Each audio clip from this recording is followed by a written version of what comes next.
Good evening, everybody. Welcome to your Manchester United press conference reaction, where I am literally reacting to what the Bulls Ruled has been saying in his press conference. So let's see what Bayern mash waffle he's been talking about today, shall we?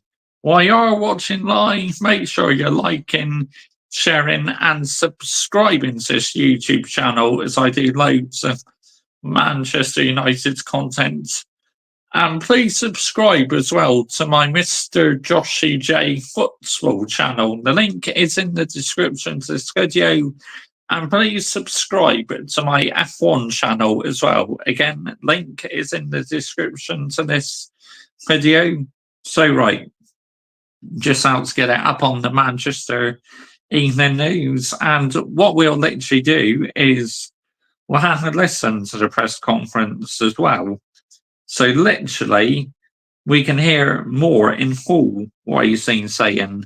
I mean, we can react to what he's saying, like, by reading it out. Oh, we have someone in the building.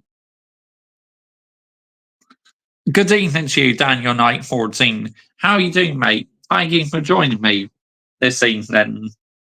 I hope you're well. I hope your day's going good. Here we go, press conference.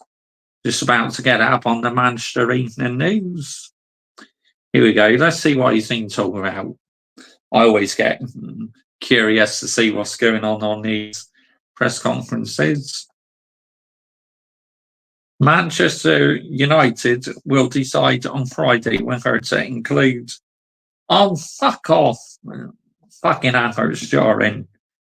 Manchester United will decide on Friday whether to include Mason Mount and Rasmus Højlund in their plans for Saturday's clash with Crystal Palace.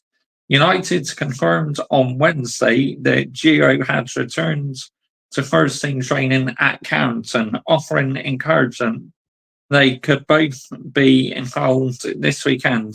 Mount has missed each of United's last 3 matches with a muscle injury, last appearing in the 2-1 defeat at Brighton Hove Albion last month, while Højlund has not featured since the club's opening game in their pre-season tour in the United States in July.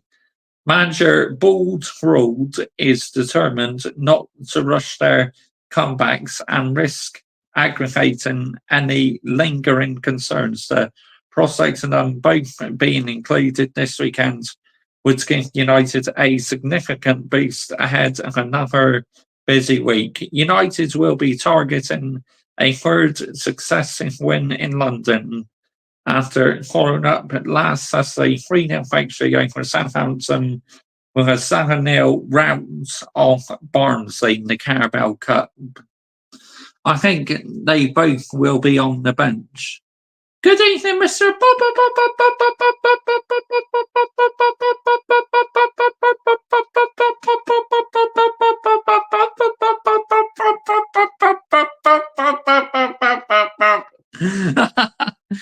Good evening to you, Hayden Cox, by the way.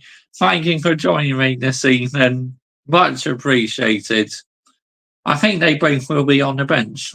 Yeah, my day's been good, thank you, Daniel Knight 14. Very good, mate. So, right, let's have a look. So I just read out certain bits and pieces what said. Now let's get on to the press conference. Here we go. Here we go. Always get excited reading these.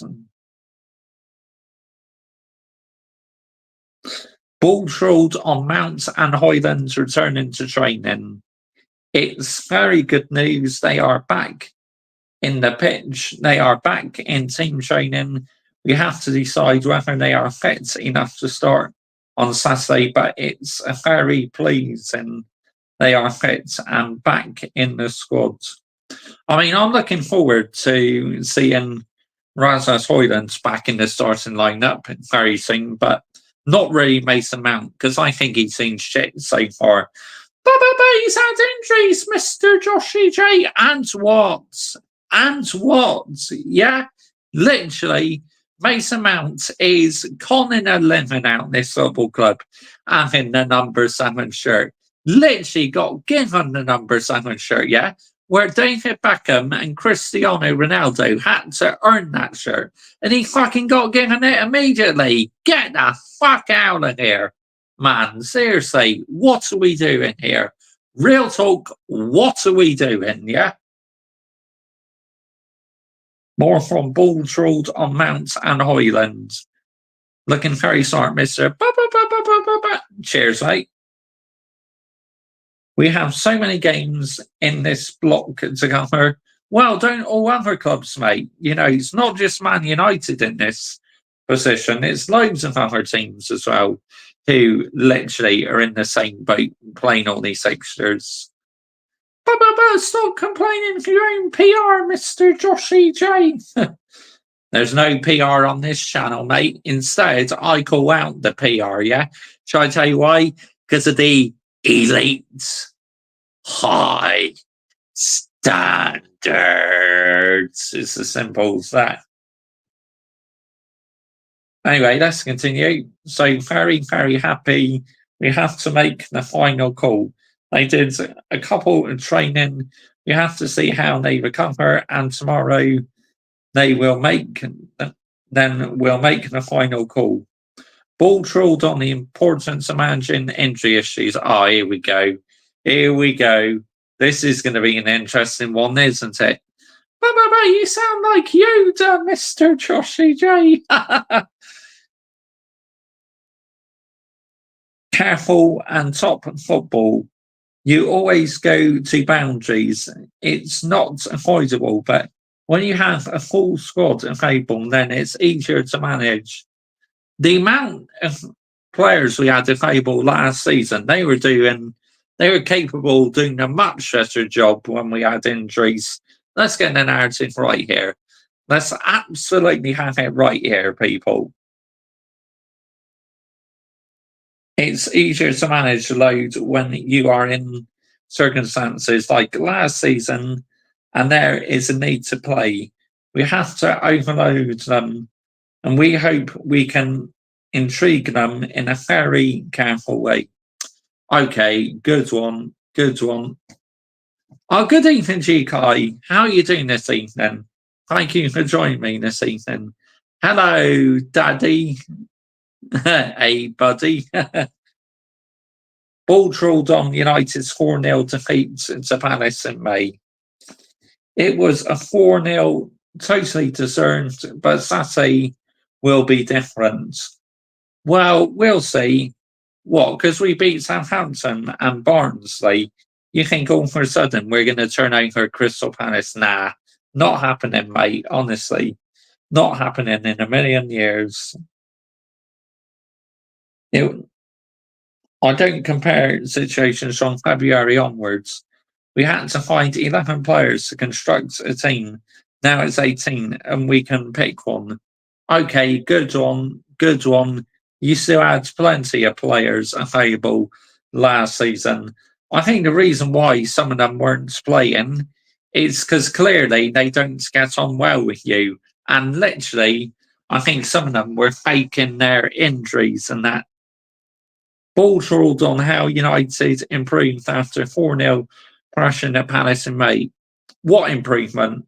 Yeah, real talk, what improvement? Mr. Elite Standards. Yeah. I wouldn't be surprised if Crystal Palace beat us. Oh, I wouldn't surprise you at all, mate. Because we've been shit against Crystal Palace recently. Let's get the narrative right here. Maybe you can also compare it with the FA Cup final. Don't compare it. The circumstances in that moment in the season from February. Oh, I've read that one. Fuck's sakes. Okay, that's pretty much it. Let's have a look. Anything else we could read? Anything else what's worth reading at? Option United's Premier League problem could soon be fixed with the return of one player. But despite United's indifferent start to the season, they have been creating chances in their opening 6 competitive fixtures this season.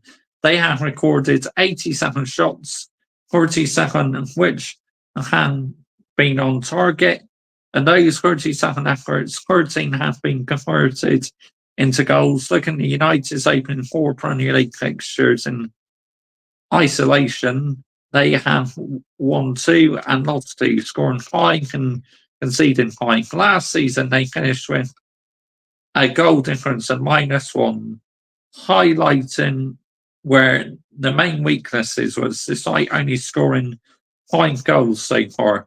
5 goals is not good enough for the standards of Man United Football Club. United have been creating opportunities so much so they have already wasted 12 big chances, which is more than anyone else in the Premier League this season.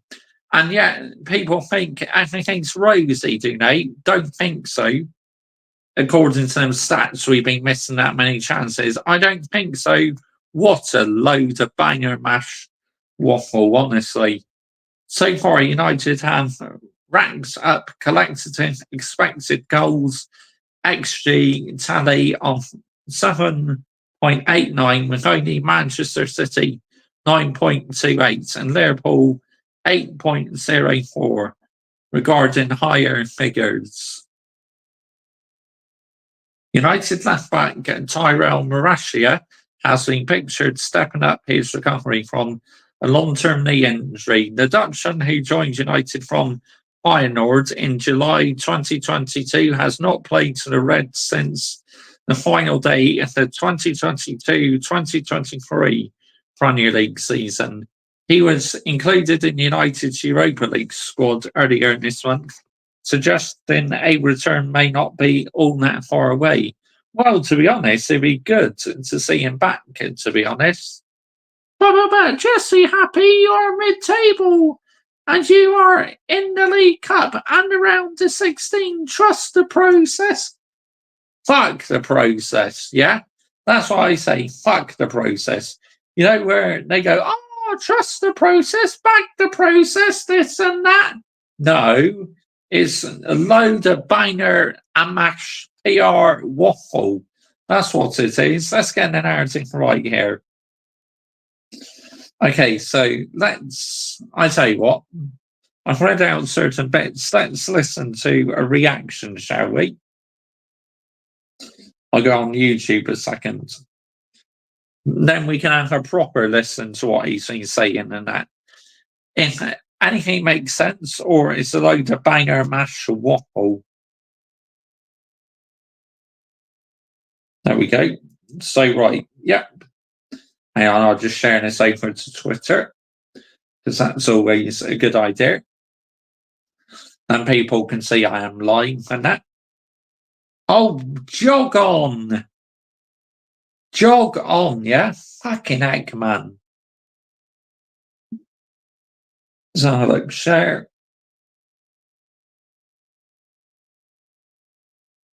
Copy link, here we go.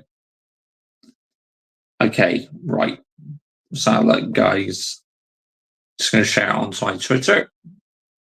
But he's won you 2 trophies in 2 seasons. Back him. Yes, that's the name of the game, to win trophies and that. But what I'm still hurting about is 8th place and a minus goal difference last season. Just nowhere near sustainable, man. Let's get the narrative right here, people. It's nowhere near good enough, man. Seriously. But it doesn't matter, because at the end of the day, according to some football fans, we got the best manager since sliced bread. Nah, get the fuck out of here. Seriously. No, we do not have the best manager since sliced bread. It's like, what are we doing here? Seriously. Real talk, what are we doing? I bet he's broken so many records, Mr. Joshy J. He's up there with Sir Alex Ferguson, Mr. Joshy J. I mean, what a load of PR bollocks, yeah? Let's get the narrative right here. Dear me. But that's last season. Focus on this season, you mutants. I mean, but the thing is, I'm yet to see any major improvement. It's as simple as that. I want to see major improvement, man, because that's my elite standards. Good evening to you, Tom. Last season was awful as it is, but we still look terrible despite a full summer and transfer window. I agree. We don't look great at all. But yet, after a few epic wins, all of a sudden, a lot of fans think we're back in business all of a sudden. No, we need to start doing it against more competitive sides, don't we? Then we can assess properly where we are. Until I start seeing evidence, it's going to carry on being ball ruled out and sell a lot of these players as well. That's the way I'm going about it. If you like it, great. If not, then cry. I don't care. Because the ball's ruled is staying in the title. It's as simple as that. Excuse me. Here we go. Let's listen to this. Let's give the people what they want. That's an ad. I'll turn it off a second. That's an advert.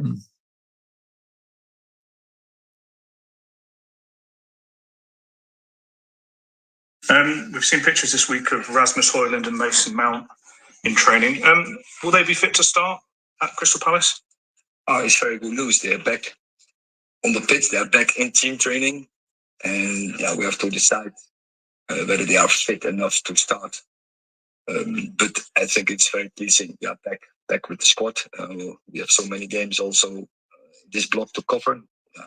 So very happy.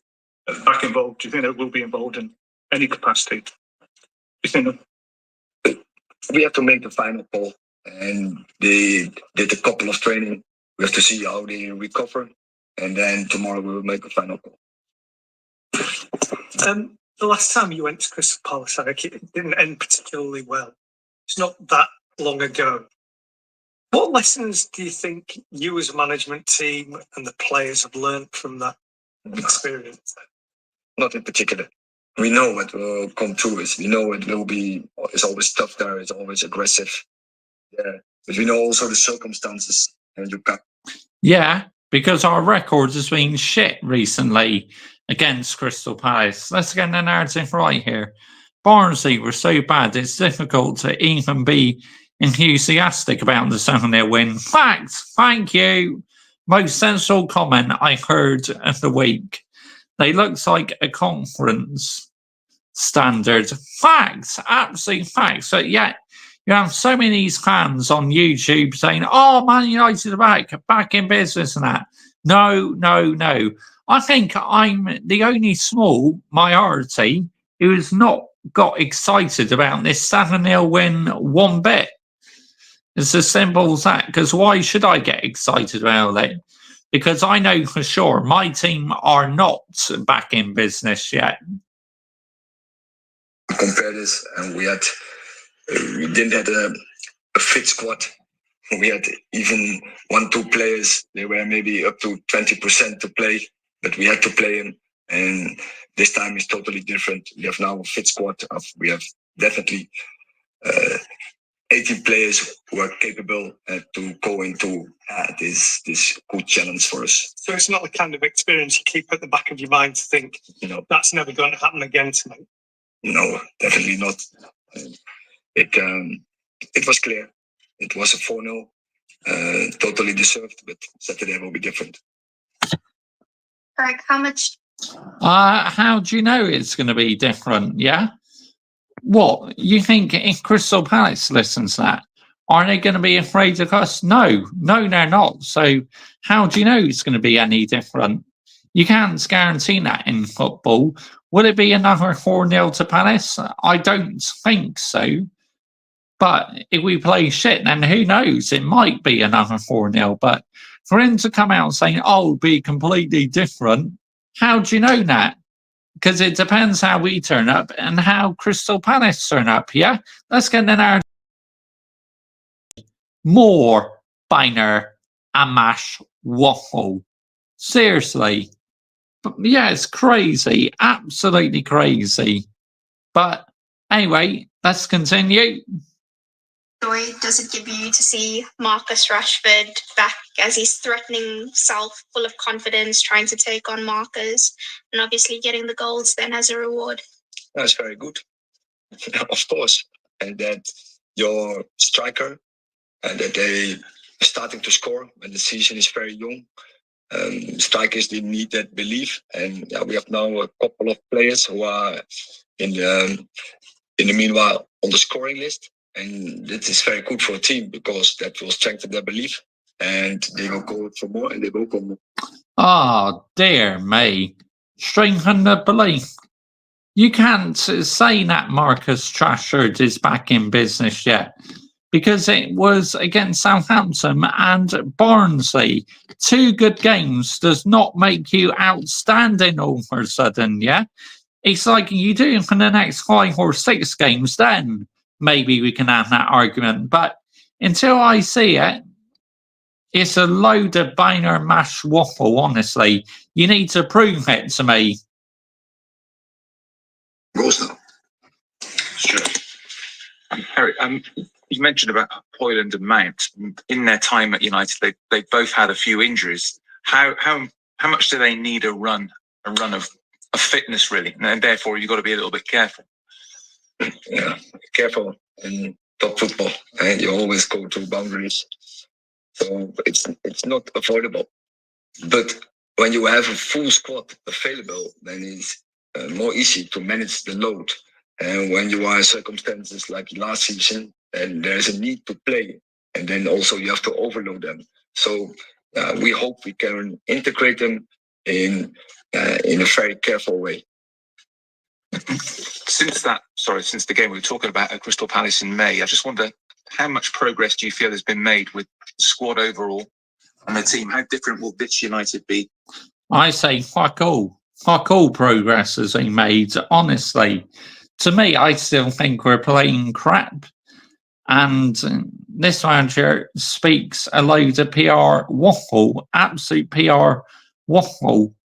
Thanks, Josh. I agree with your points. Thank you. Cheers, Kai. Appreciate that. Top. How bad was 21 against Barnsley? Incredible how much money we spent.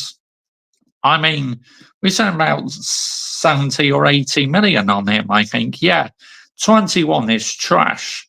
And even though the goalkeeper fouled him, right, yeah, he still went down quite easily. So you can argue that it was a half dive and half foul.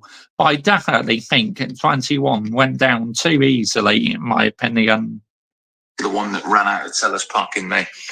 Yeah, maybe you can also compare it with the FA Cup final. I don't compare it, and because the circumstances in that moment in the season, I would say from February on, I agree, mate. Dived all day long. Yep, 100%. Almost, we had to every time just find 11 players who can construct a team, and now we are in a different place. We have 18 players, and we can pick a team. Eric, there were a lot of talk of Anthony before the game on Tuesday. Is that the reaction that you wanted from him to see the way he performed? I think every player should give those. Again, it was fucking Barnsley. What are the press and the media doing here? Seriously, what are we doing here? Mr. Joshy J, what about that United and Southampton game? Brilliant performance. Yes, but what you need to take into consideration, Lewis, good evening to you, by the way. Thank you for joining me this evening, mate. I hope you're well. I hope your day's going good. Yes, we had 2 great wins, but you need to consider the opposition we've been playing. We need to start seeing it now against more competitive teams. I mean, fair play to Southampton. The first 35 minutes, they were fantastic, honestly. Reactions, and you have to train hard. You have to perform in training. You have to earn the right to play. And at the moment, to be fair, Hayden Cox, I did say fair play to your side. You know, doing well for 35 minutes. And you had chances as well. Really, you could have been 2-0 up in the first half. To be honest, mate. Sense. You have to take him. But yeah, the manager can only pick 11 players and then can make 5 subs. So make sure you are under those 16 players for every game, and you do it by on a consistent base perform in training, and of course that's the most important. When the chance is there, you have to perform in a game and you have to contribute to a winning team. YouTube Premium is ad-free YouTube. And There we go. There you have it. Again, usual banger mash waffle, honestly. Here we go. Let's read this comment out. Here we go. What a wrong one, honestly. I'll just read out to you. Anyone who can't see the progress needs to sit down. We are united. Trust the process. Oh my God, man. What the fuck? See? That comment right at the top. What the fucking fuck are you talking about, mate? Seriously. What are you talking about? Real talk. What are we doing here? Seriously. We stand with Hurricane United. Well, your standards is on the floor now, mate, yeah? We're improving. We'll get there. Mature and logical fans know this. What improvement? I haven't seen any improvement. Come on, Eric. Ask the fake fans. Come on, United. This is going to be a good season for United. Okay, good one. Good one. Balls ruled, my favourite manager. Okay, good one. Good one. United are actually starting to have some depth. Okay, good one. Good one.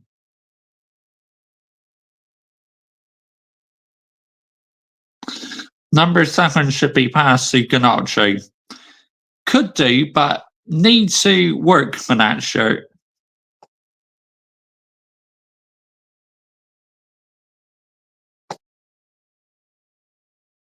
Sack him for starting shitty Mounts United by James Ward. PR from Forest now. I know where your standards are, mate. Yeah, but elite standards. It's as simple as that.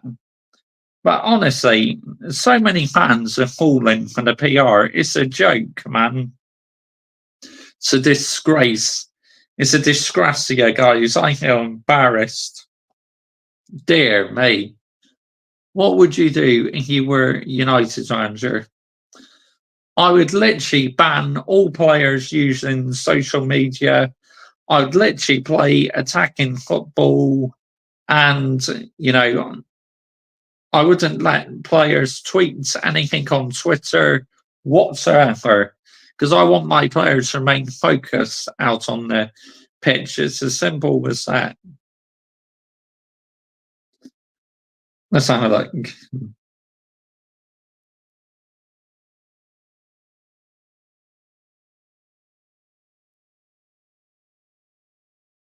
Let's have a look. Let's see what's going on.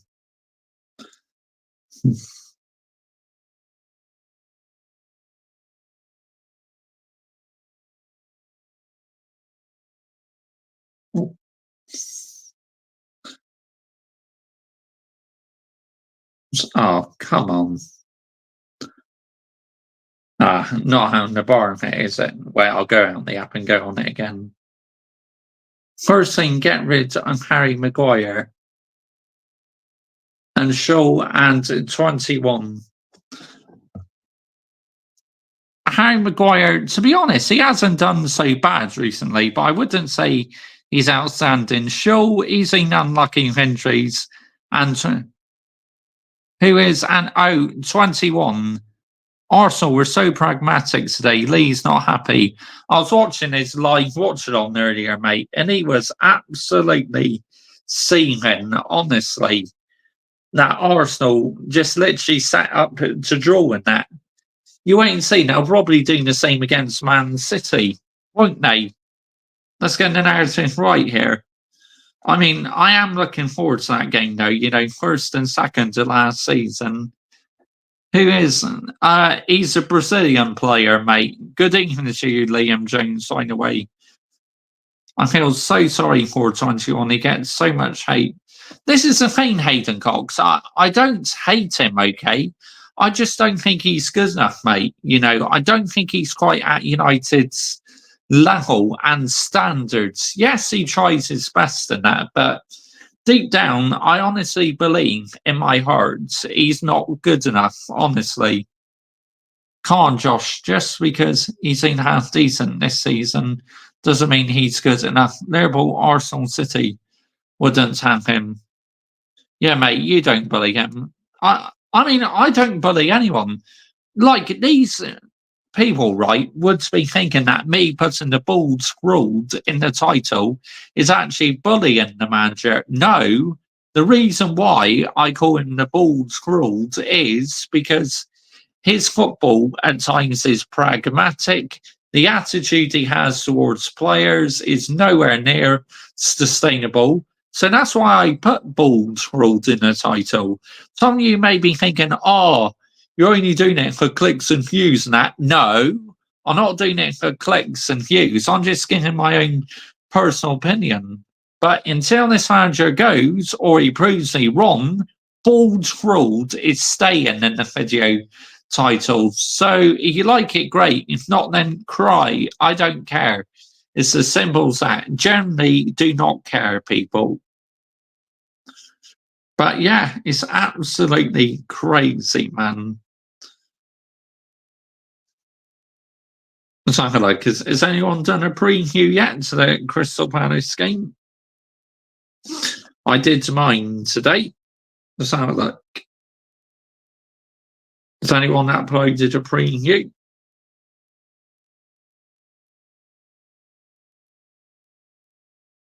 Oh, here we go. Oh, nobody's bigger than Man United. Inside Devils slam Cristiano Ronaldo for controversial comments. Oh, here we go. Here we go. I gotta give this a watch. Wow. Let's see what banger mash waffle they've been talking about on Talk Sport, shall we? Or Talk Shite. Here we go. Here we go. Let's listen to this. Here we go. That's an ad. My team played really well versus Anderson, completely outplayed them, to be honest.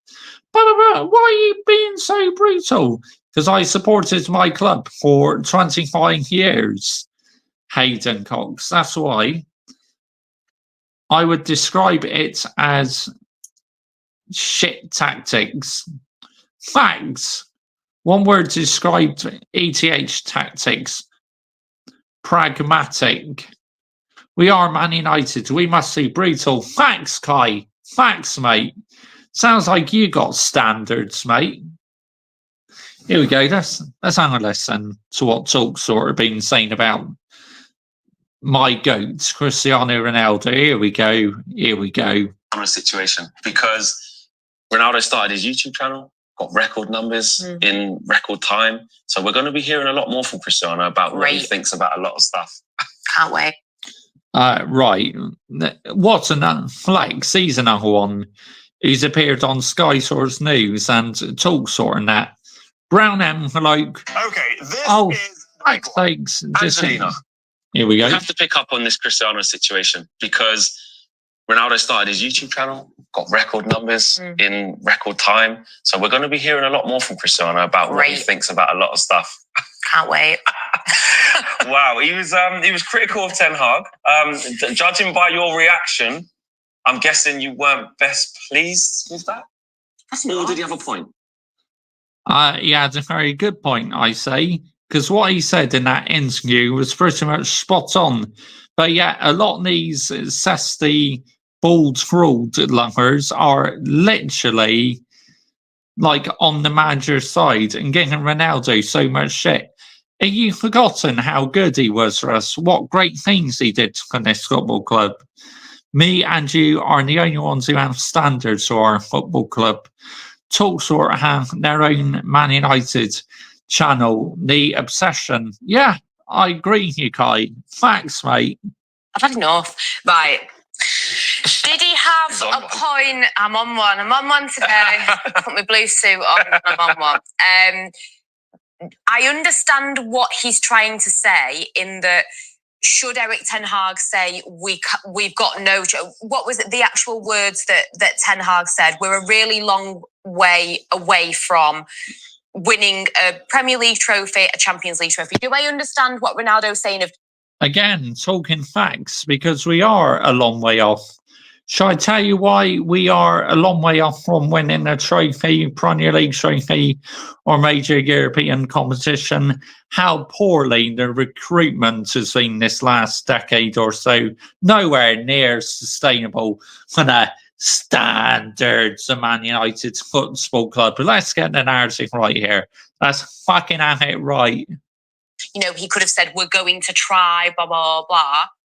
Eric Ten Hag, he's damned if he does and he's damned if he doesn't. Agreed. If he'd have said, you know, we are a little bit off it, but we're going to try and blah, blah, blah, it'd be like, there'd be criticism of that. If he'd have walked out and said, we are definitely in contention for these things, it'd have been called delusional again. I think that it was very honest. We have to understand that Manchester United, unfortunately, are in a different space than the Manchester United that Cristiano Ronaldo primarily played in. And I want my manager to be honest. He's not saying we're never going to do it, we're terrible, there's no point, blah, blah. But are you telling me that those players are sat there like, what, we're not going to win the Premier League? Oh my God, that's really going to demotivate me. We all are watching the same thing. Especially this bunch, because they're not a bunch of serial winners. We all see it. So I understand the whole thing of maybe he could have said, oh, maybe but we'll still. That I agree with. You know, the players who got now, they are not serial winners. All they care about is money, pound notes. I will do anything for pound notes. Anyway, let's continue. Try, but I think we are trying. I think that's kind of obvious. Everyone tries, don't they? So, but the whole Cristiano Ronaldo thing, listen, he is one of the greatest players in. Oh. That's an ad. World football, one of the greatest players to put on the shirt for Manchester United. He gave me some fantastic footballing memories as a Manchester United fan that I will be forever grateful for. But I cannot get on board the way that he departed the club second time round. As much as people are turning around and saying, yeah, well, he was right, Carrington's not in good nick, Ten Hag's this, blah, blah, blah. If you love the club as much as you say you love the club, you do not go and do an interview and slate the club on a platform like that. It kind of worked though, didn't it? Because look at what happened. The Glazers, they ended up selling 25% of the football club to Ineos. So I am Team Ronaldo all the way. And what he said about the manager was spot on, honestly. Absolutely spot on. So all these fans literally giving Ronaldo all this shit and that, you are forgetting how good he was for this football club. He did everything for this football club, and fair play to him doing that interview. Team Ronaldo all the way. You keep being brutal, mate. Keep showing everyone your high elite standards. But this isn't tech sir. Harry Maguire, the money grabber. I mean, how much did we pay for Kai? About 80 million. Not sustainable, is it, mate? Anyway, let's continue this. You know, I can keep going because I got plenty of time to do this. You do not do that. That is something for me that is unforgivable. And to now still be throwing in your 2 pence. Listen, you've got your YouTube channel, you've got your kids, you've got your football. You should be booked and busy. Why are you pressed? Why are you stressing about Manchester United? You didn't care enough. You didn't love the club enough. I think you find he did love the club. Why do you think he came back for a second time? Because Manchester United was like in his blood and that. Get the fuck out of here. What on earth is she talking about, man? Seriously, what are we doing here? Dear me. Oh yeah, I know why she's saying it. It's because probably TalkSport paid this woman to say it. Let's get the narrative right here. Typical PR, pound notes. Because he's getting paid by all the brown envelopes. That's why. There's the narrative right here. I will do anything for pound notes. Anyway, let's carry on. To keep your opinions to yourself and bow out gracefully. You wanted to stir the pot, and because your ego's so big, and you wanted to be like, oh, there's a reason why I'm doing this, because all these things are rubbish. You did it for your own selfish gains. You don't love the club as much as you say you do, because you wouldn't have done that. And I'm just sick of hearing it now. I'm really, really sick of hearing it. And it pains me. I can't explain how much it pains me to say this, because I think you find that the reason why he called out the football club was because he was holding the football club accountable in that. So doing that interview, 100% I am on this side, man. And ever since he did that interview with Piers Morgan, Team Ronaldo since day one called out the Glazers and called out this manager. Well done, Ronaldo. Bosh! The goats. I love Ronaldo, the footballer. I loved Ronaldo when he was at Manchester United. But enough is enough now. Nobody is bigger than my club.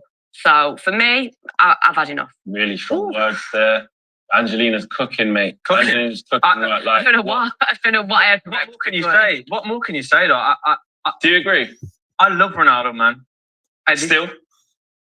Yeah, I'll always Yeah. love him. I will always love him because he gave us so many good memories. But it is disappointing. I completely that's a good agree. word for it. Yeah, It's you say to your kid, I'm angry. I'm not angry. I'm just disappointed, and I really do feel like that with Cristiano. But at the same time, you mentioned it there as you cued us in. He's what 1 billion subscribers now on social media. He started to now inject a bit more personality into what he does on social media. He's got his YouTube channel. This won't be it. This is not going to be Just it. strap yourselves in, because Cristiano Ronaldo is going to be saying more stuff, and we're going to be reacting to it naturally as Man United fans. He clearly doesn't like Ten Hag. He clearly does not like Ten Hag. I think the Piers Morgan thing was definitely a step too far. Yeah. But we will be seeing this from Cristiano Ronaldo. But at the same time, Because the ball trolls a bully. That's why. That's why Ronaldo didn't like him. And what he said was very true. 100% true. does it shock me that Cristiano Ronaldo is same on the field as he is off the field? Absolutely not. He's gonna do what he wants, and he backs himself. Crookie, I know you're a man of big values of what Manchester United should be, what it should stand for, what players should stand for, and how they should conduct themselves, both past and present. Is Ronaldo being overly critical on Ten Hag because it didn't end the way he wanted it to and he felt disrespected, or does he have a point? Is this just Ronaldo having high standards, continuing to have high standards? He's got a point. He's got an absolute point. Because, not many would do that sort of interview what Ronaldo did. Big up to Ronaldo, yeah? Fair play to him. At least I haven't had any more calls recently. Mate, won't be making the mistake tomorrow when I'm out. Ha ha ha. Don't you dare, mate. Honestly, don't go doing that shit again, mate. And saying that Manchester United at all times, no matter how bad they are, should have high standards. Well, I think he's a bit of a hypocrite because if you remember back to that Piers Morgan interview, and I agree with Angelina, it wasn't really befitting of a United legend, someone who professed to love the football club. Again, brown envelopes. Talksort paying them to say that. Let's get the narrative right here. He was saying the standards have slipped, that the training ground hadn't really changed since he'd been away, that the stadium wasn't fit for purpose, that United couldn't compete with the likes of City and Liverpool. Facts. The standards have fallen. That's the bit I can agree on.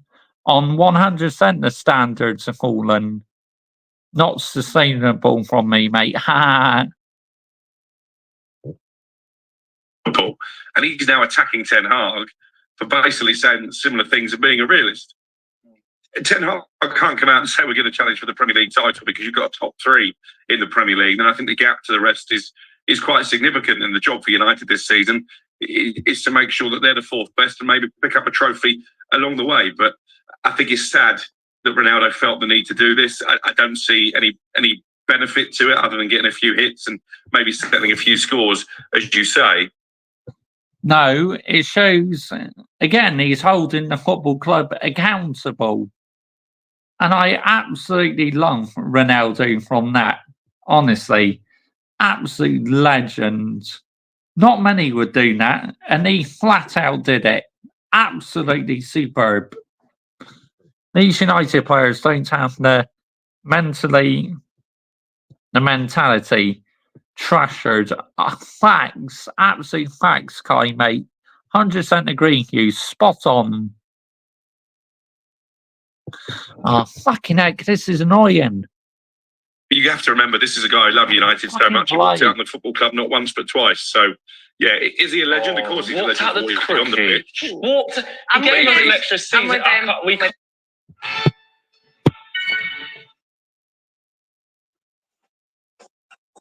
Ah, what a load of banger mash waffle, honestly.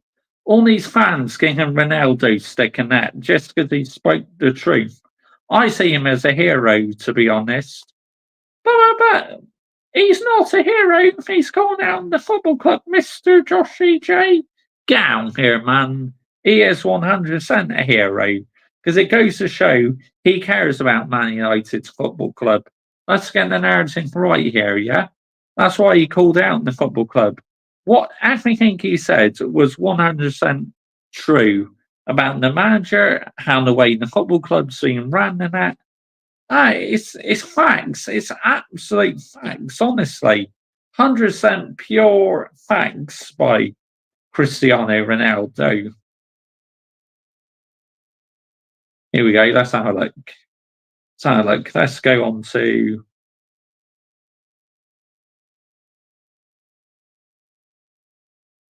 Let's have a look.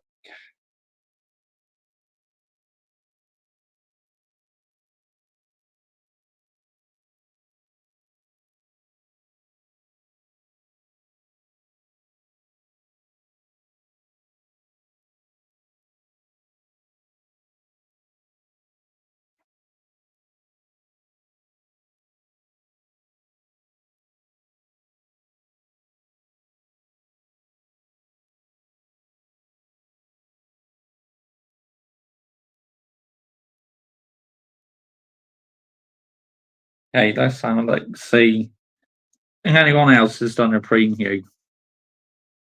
Crystal Palace versus Man United preview.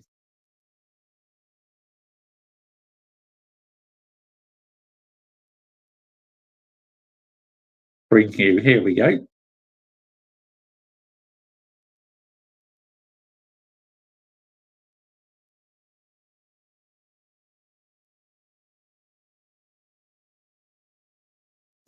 Anyone from Agar done a preview? Let's have a look.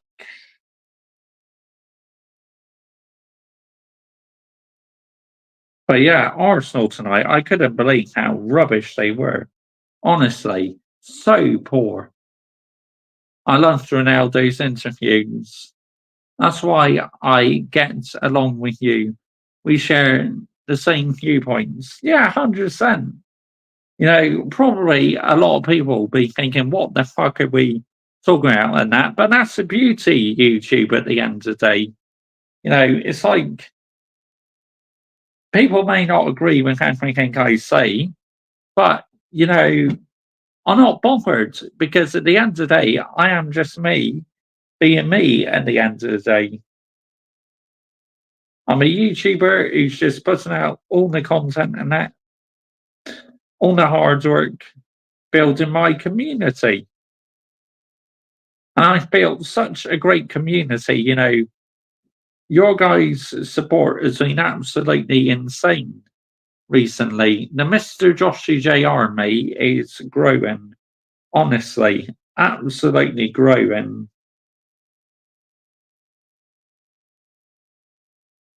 And I'm loving every second, okay? And you are the reason why I carry on producing the content, yeah? Because, you know, I care about my community. I interact with everybody at the end of the day, because that is what I do. I like to interact with my chat and that. Because at the end of the day, this is why I do YouTube. I want to react to my community, and I'm always open to hearing feedback and that. So, yeah, this is why I love my community so much. My community is mainly lit, honestly. I hope you get more subscribers. You deserve it. You should look at doing a green screen. I mean, yeah, I'm always open to looking into doing that. Again, I appreciate feedback because I'm always looking ways to improve on YouTube. And that could be a good idea. See, that sort of comments is perfect. Absolutely perfect. Yeah, I could definitely look into doing that. 100%. And I will look into doing it at some point. But always on a green screen, sometimes if you wear a certain amount of clothing, the lighting is quite poor, but that's okay. We can work our way around it, can't we? Like we always do on here. We'll find a solution to problems. But, you know, Manchester United, for me now, it's about trying to go on a bit a winning run and hopefully things going in the right direction. Yes, we had 2 great wins, but you know, I am not going to be getting giddy about it. It's as simple as that. Until I start to see us play like it against more competitive teams, then we can reassess where we are as a football club at the end of the day.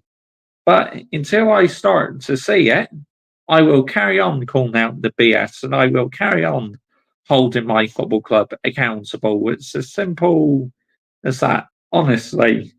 Yep. So, wow.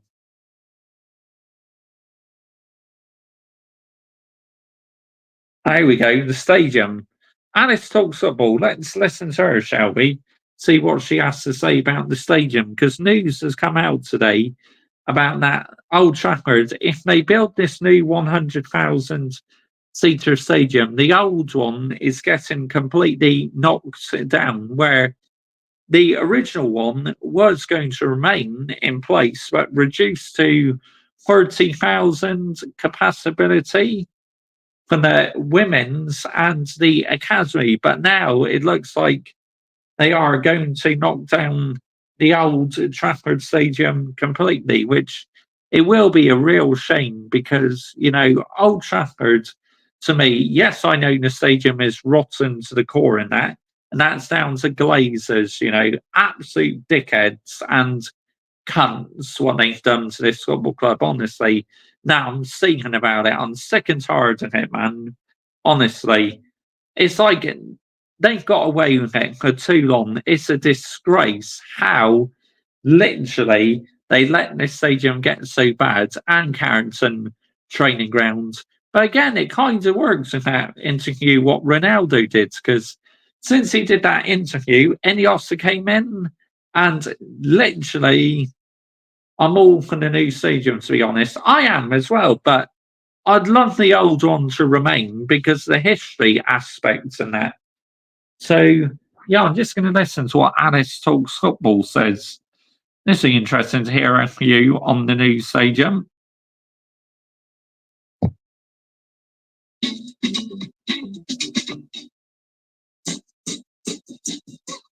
You're making changes. Højlund returning. Why this is massive news for Manchester United? Højlund and Xerxes together, move Van Nistelrooy Countryman. How will things change? Amad Diallo breaking other statistical record this season. Thomas Tuchel could be close to joining a club that isn't Manchester United. Bye-bye Old Trafford. Ineos shock new plans for stadium revealed. We'll talk about that in detail. Some updates on Angel Gomez to United and United looking at player. Some updates on the Sol and a few other players United looking at, like the Southampton Wonder Kid. Hello and welcome back to Alice Talks Football, and I'm going to round up all the latest Manchester United news for you guys in less than 10 minutes. Guys, please do hit the like button. It is my birthday today, so, you know, you've got more reason to hit the like button. And, of course, subscribe down below. Oh, happy birthday. 8 subscribers off. Happy birthday to you. 92,990. I'll just comment that. On my birthday, even better. But let's get into the news. Now, this is the news. This is interesting. It's quite funny, actually. I got an actress commented on Hoyland's post finally emoji, and Hoyland responded, "Don't jinx it." And Mason Mount's posted back with the man at Rasmus Hoyland as well. Rasmus Hoyland is back. He's back in Manchester United training, and he should be available to be on the bench ahead of the weekend. I think people are underestimating how big this is, because I think people underrate Hoyland. The guy got 16 goals last season. We signed him off the back of a 9-goal season as a I'll check my analytics in a minute, mate. I'll check my YouTube studio in a minute. Just going to carry on listening to this because I'm interested to hear her take what she thinks of like us building a brand new stadium and that. 19, 20-year-old kid who was going to be one for the future, and we were hoping to bring someone like Harry Kane in. He was going to be the guy to learn from him. To him having to be the main man in one of our worst ever seasons where we created absolutely nothing, for him to get 16 goals when the media was on him, riding him off, to score in big Champions League games. And you can see that if the ball was in front of him, he's a monster. Xerxes good with his back to goal, dropping deep the ball behind him. But the ball in front of him, Hoyland's a monster. 10 minutes pre-season versus Arsenal, he scores a good goal. He's a good finisher. Last 2 Premier League games of the season, he comes off the bench and bashes in a goal. Manchester City game. I agree. When Hoyland is on form, he is actually really decent. Anyway, let's continue. In the FA Cup final, he holds up the ball really well coming off the bench. I think people forget that this guy is 20. I think he's 21 now, actually. Like how young he is, and actually, like he actually had a really good season for him. Yes, we paid £64 million for him, but we should have paid 40 million. And people forget how young he is when we signed him. I think people underestimate his impact. So I actually wrote a little bit about why this is huge news for Manchester United. Hoyland's return is huge for Man United. Despite limited service and injuries last season, he's still netted 16 goals, proving he's a natural finisher with massive potential. Now, with technical upgrades from Xerxes, Amad Diallo and Mazraoui in United's attack is more creative, and the ability in the ball has gone up levels. If Amad secures the right wing spot, Hoyland will benefit from better service because Amad is averaging a chance created every 26 minutes this season, which has only been better by Cole Palmer. I think Hoyland will go up levels despite only playing 10 minutes in pre-season. I think he's already shown sharpness by scoring versus Arsenal. But what I want to bring to that is... A bit too early to say yet about him going up levels, to be honest. I mean, don't get me wrong, I hope Hoyland does, but at the moment, I'm not too convinced.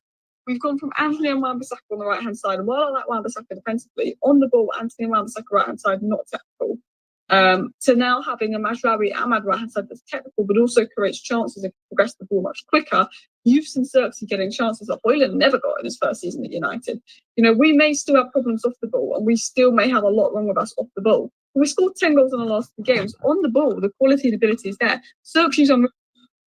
Again, scoring 10 goals in the last 2 games, you need to take into consideration, like, the opposition we're playing the other night, yeah?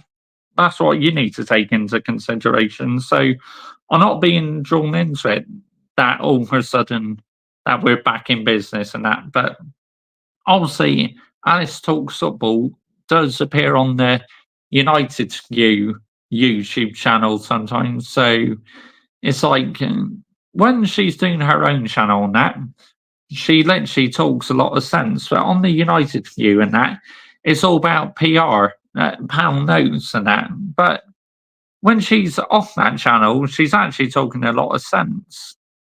On the ball, Amad's unreal on the ball, Mazraoui's unreal on the ball.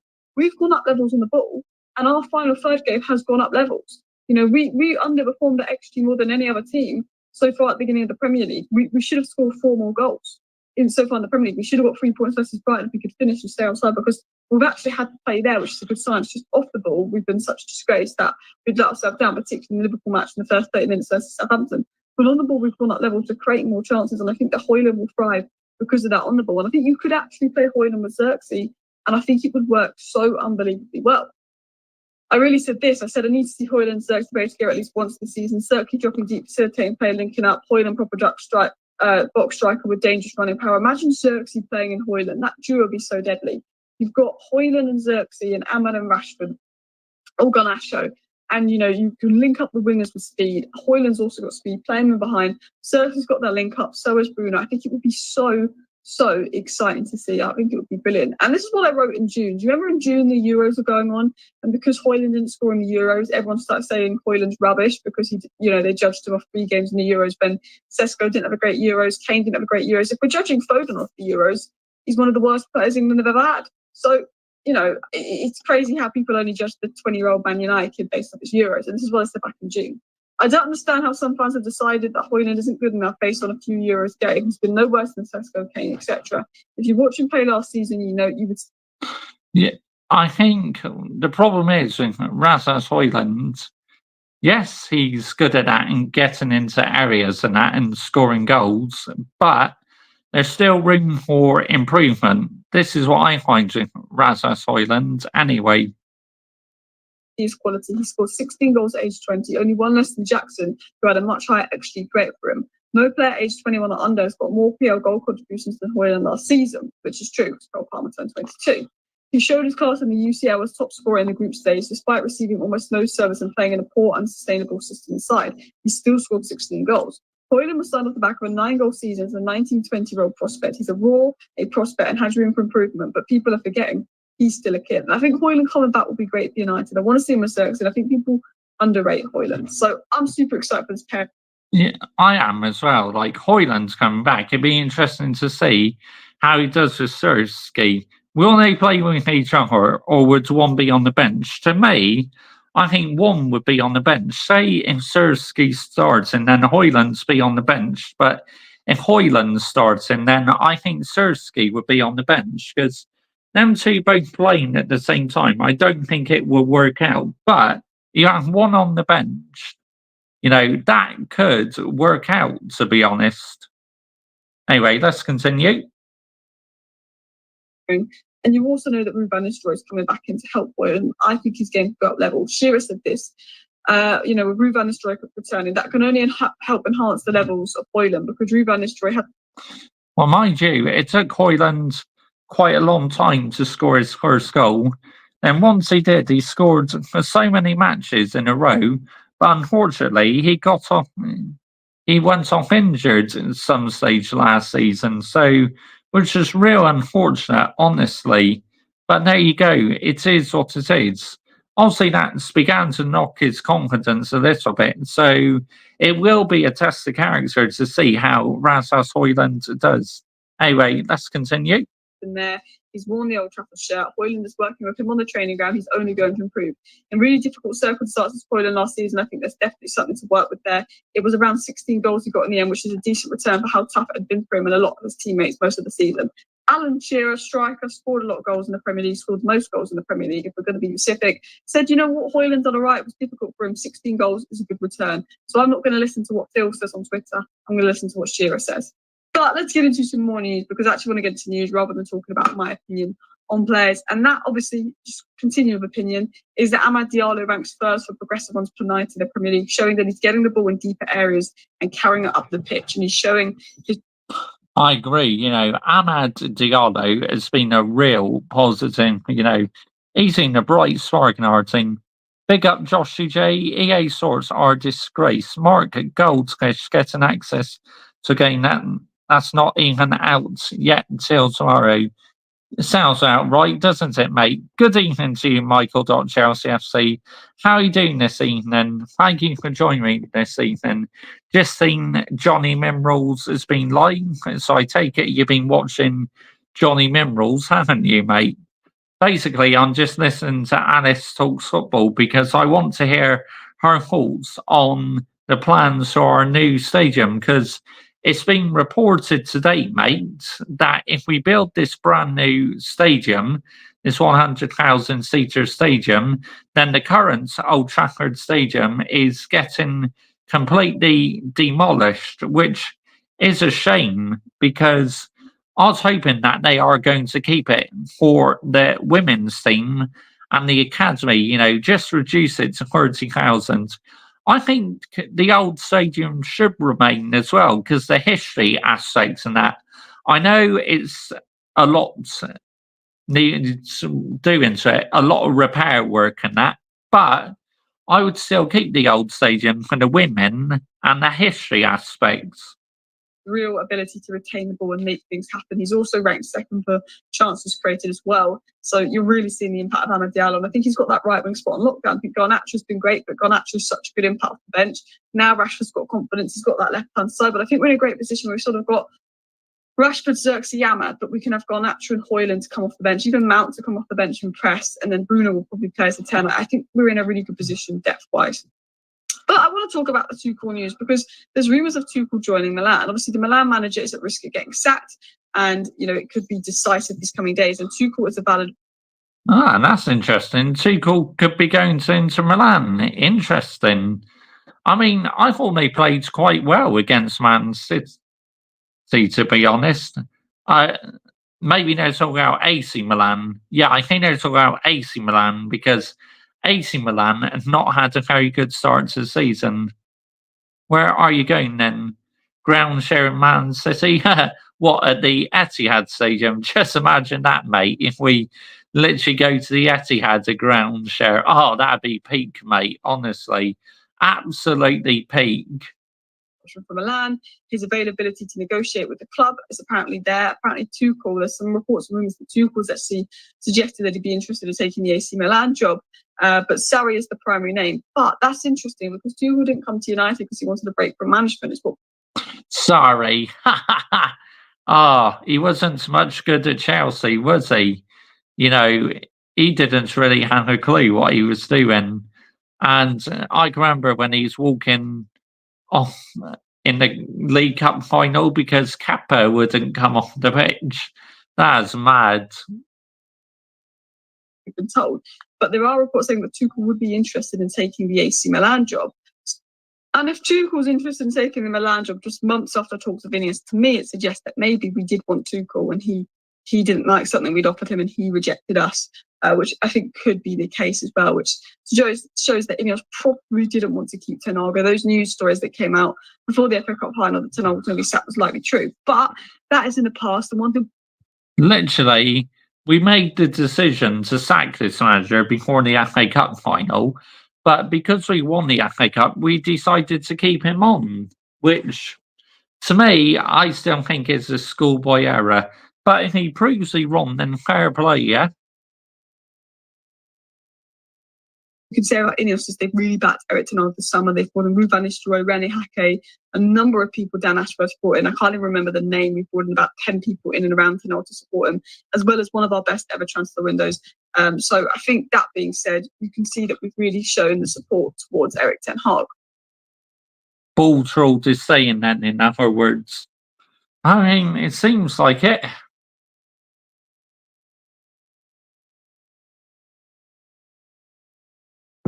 Oh, come on. Fucking heck, play. Continuing on, bye-bye Old Trafford could it be? Manchester United prepared to abandon plans to keep Old Trafford if they build a new stadium. We were talking about this yesterday in my live show. There was reports coming out that United ideally want a 30,000-seater stadium, and that being Old Trafford downsized into a 30,000-seater stadium for the academy and for the women's team. Now, there's possibilities that won't be possible. It'll be too expensive, and they want to build a massive stadium next to Old Trafford. It all depends on funding. They're probably going to have to pay for it. They're not likely to get public funding for that. But it looks like it will take just as long to refurbish Old Trafford as it would to build a new stadium. And I think it's more cost effective to just build a brand new stadium. And I think that's what United are looking to do. Now, I think we should build a new stadium and have Old Trafford next to it. I feel like you can't get rid of Old Trafford because of the history. I agree. Exactly my words. You cannot get rid of the current Old Trafford Stadium. It should remain because the history aspects and that. Facts. I completely agree with you, Alice. 100% agree with you on that one. It should remain 100%. But you call him the Baltrolled in your streams. Best not upset those little flowers that love him. Cry. I don't care. Because at the end of the day, I'm just a football fan giving my own opinion. And everything. But there's talks that we might just completely abandon Old Trafford and build a new stadium as well, which I don't like, but I understand the need to build a new stadium. As someone that's gone into the Tottenham Stadium a couple of times, I understand the need that we do need to upgrade Old Trafford. 100% we need to upgrade it. It'd be good for the men to get a brand new stadium, but as she says, because the history aspects and that, the old Trafford Stadium should remain. I mean, it'd be perfect for the women and the academy to play at the current Old Trafford Stadium. Just reduce it to 30,000 or something. That's what I feel should happen, but probably because of like money, pound notes and that, will probably destroy it altogether, which to me is a bad move. But why on emergency meetings? It's only 4 games. But what's the emergency? It's my emergency, okay? I want to put emergency meeting in my video titles. I will put emergency meeting in my titles. And build a new stadium, but I just think you can't get rid of Old Trafford because of the history there as well. Continuing on into this next story, and I do apologise if there's a little bit of background news coming through. Manchester United, among Premier League clubs battling to win the race for Angel Gomez, they're mulling over handing him a chance to return as Ten Hag has tasked the scouting department to continue keeping tabs on him. Ericsson is leaving on a free. In January, you can sign Angel Gomez for free. Like for like replacement for Ericsson, but can actually cover the ground. Why was he let go in the first place then, Angel Gomez? Probably because he wasn't good enough. That's why. Or we didn't really give him opportunities. So, I mean, who knows? Maybe he may be more ready this time. Who knows? But to me, I wouldn't sign him back, to be honest. She marks around his physicality in the Premier League, but League One is such a physical league and he's doing well. I just think Angel Gomez in on a free, Ericsson out, bish bash bosh, like for like replacement. Then all the money that we have for midfields can be invested in the DM, whether that be Adam Wharton, whether that be a Johnny Cardozo, whether that be a Stiller, whether that be a Subamende, probably not. But I think we need an Ericsson replacement, a Casemiro replacement. If Angel Gomez is the Ericsson replacement, he can compete with Mount and Maino, and that's good competition there. We don't need to spend crazy money there. He can do the job, but then we can spend money in terms of someone that's going to compete with Agate. It's that Casemiro replacement, and then we've all of a sudden got that good squad depth. Because I think when I look at United left back and DM and number 8 and left centre back is where I'm like, if we got Branthwaite, Robinson, Wharton, Angel Gomez in, and maybe that young Dibbling guy from Southampton on the wing to challenge our wingers, I think that would be 5 really good additions in the summer. That's me saying this now. They could have 4 seasons come summer. They may not be good additions, but that's the way I do it. I do want to say some of the... Big up Mr. Joshua J in the chat. Bosh, good evening to you, Brian CFC. How are you doing this evening? Thank you for joining me this evening, mate. I hope you're well. I hope your day's going good. So it's been pictured at Old Trafford. That's official, and apparently he's one of the most exciting talents out there. So I look forward to watching him in the academy. Anthony Martial's joined AFK Athens on a free transfer, and Manchester United could attempt to turn the head of Southampton winger Tyler Dibbling. Dan Ashworth was previously aggressive in trying to sign the player. Guys, please hit that like button. Of course, subscribe down below if you're new. Thank you for watching. Bye. Again, she made some really good points there, and I completely agree with her on this stadium. 100%, I completely agree. 100%, I absolutely agreed with what she said about the stadium, that the old one should remain because of their history aspects and that facts. But, you know, whatever happens to the stadium and that, 100,000 seater stadium, that is, wow, that will cost a lot of money to build, I'm not going to lie. But, you know, I would have much rather they kept the current Old Trafford Stadium for their women in the academy, you know, and you got to keep the Munich tunnel as well, because that's part of history. If you get rid of the Munich tunnel, yeah, that would be absolutely suicide. It'd be criminal, because again, that's history. So this is why I believe the current stadium should remain as well. And the statues as well, like the Bubsby Babes statues, they've got to remain as well. Again, because the history in that. So I think there should be an injunction put on place, a restraining order, that the current Old Trafford Stadium cannot be removed because the history aspects and certain aspects of our history should never be replaced. And that's what I would do. I'd put a restraining order in place if I was like a lawyer and that. Literally stop the current Old Trafford from getting knocked down, but build the new stadium as well. So, because imagine what that do for business, right? You have the women playing at the current Old Trafford Stadium and the academy and that, and you have the men playing in a brand new 100,000 seater stadium. Imagine that. The amount of income you will generate and everything will be absolutely unbelievable at the highest level. That's what we should do, but will we do that is the question. I don't think we will, unfortunately.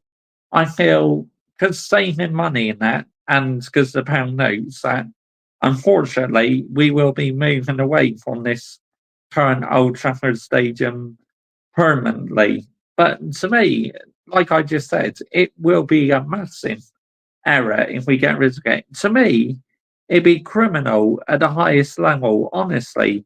Absolutely criminal at the highest level. It'd be like, what are we doing here? Seriously. But it's rotten, Mr. Joshy J. Yes, I know it's rotten. But that shouldn't stop the stadium remaining. Clowns can't touch our Stamford Bridge. Let's get it right. Thank God for our CPO. Yeah, thank goodness, mate. That's a massive relief for your club, isn't it? That Stamford Bridge cannot get touched. Like I said, that's why our current Old Trafford Stadium should not be touched. By all means, reduce the capacity, but keep it. That's what I would do. Keep the stadium. Because we've had so much history at this stadium. It'd be such a shame to see it just disappear in the blink of an eye. To me, it'd be crazy. To me, it just will not be sustainable whatsoever if we go ahead and do that. It'd be kind of crazy. But big up to every single one of you lying and locks in this evening. Much appreciated. As I've been doing bald press conference reaction. So basically, I've been reacting to what the bald has been saying in his press conference. But ground sharing with Man City won't be that bad. Oh, I couldn't even imagine that. Us playing at the Etihad. What Man United fans like to call it the Etihad. Because apparently Man City struggled to fill it. I mean, to me, that's a load of PR bollocks, right? Because when I seen the Etihad on TV and that, it's been full up and that. So what a load of PR bollocks, man, honestly. Just again, people, I reckon, they're just jealous of Man City's success. So they like to take the piss out of Man City and that. What about the 115, this and that? Give her a rest, yeah? Stop fucking talking about the 115. I believe they won't get charged for anything. All they'll get is a big fine, I reckon. But if they have done wrong, then punish them, yeah? But to be honest, again, I think the reason why a lot of people are jealous of Man City, it's because, you know, rival fans are just jealous of their success. Let's get the narrative right here. Like, I bet when Sir Alex Ferguson was manager, rival fans would have been jealous of our success. You know, football goes through cycles, doesn't it? Like, if Man City say, if these owners pull out and we get it right and that, then literally the power in Manchester would shift back in our favour.